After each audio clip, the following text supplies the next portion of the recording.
If we are not respecting the environment, then nature will take our own lives, right? We have example today. There were bodies on the ground. It was horrifying. It's getting into the 50 Celsius. I don't know how this is humanly possible to function.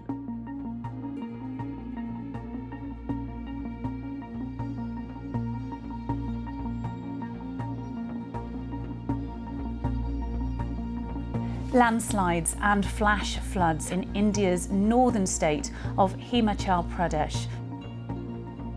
We lost many lives, we lost many houses. People were worshipping in a temple, who went to pray to God to save themselves from the rain. And suddenly the flood came, and every single person who was present in that moment of prayer is struck.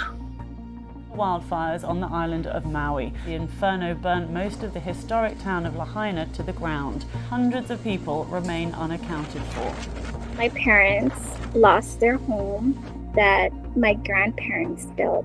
It's gone. It's been burnt to the ground. My family member, Brian, he got an alert on his phone saying that you need to evacuate. And he said that he heard explosions, and it still feels so surreal. Like, is this really happening? Is everything really gone?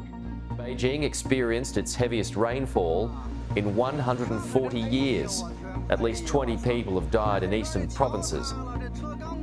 So a relative of mine, she lives in Zhuozhou, south of Beijing. It would have been midnight in China. I first saw a message with absolutely no warning saying the water is in the basement, it's coming up, there's no light, electricity's been cut. I was extremely worried. So we were sent pictures of submerged ground floor flats. We were getting kind of drib-drab information saying we're basically putting sandbags out. We don't know if what's going to happen tonight because we can't see anything. There was no electricity, so their phone could die at any moment. It was touch and go. The gushing water, it's like a river.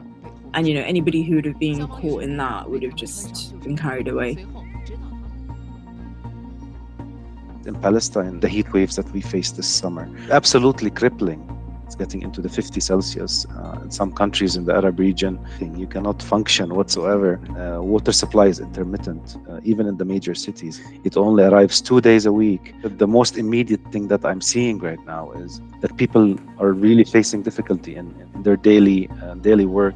I found that my house is not suitable anymore in the summertime. I don't know how this is humanly possible to function in these kind of temperatures. There's a sense of hopelessness as well. It's really in the hands of government, developing nations and the global north, not taking responsibility for its historical responsibility for the climate crisis.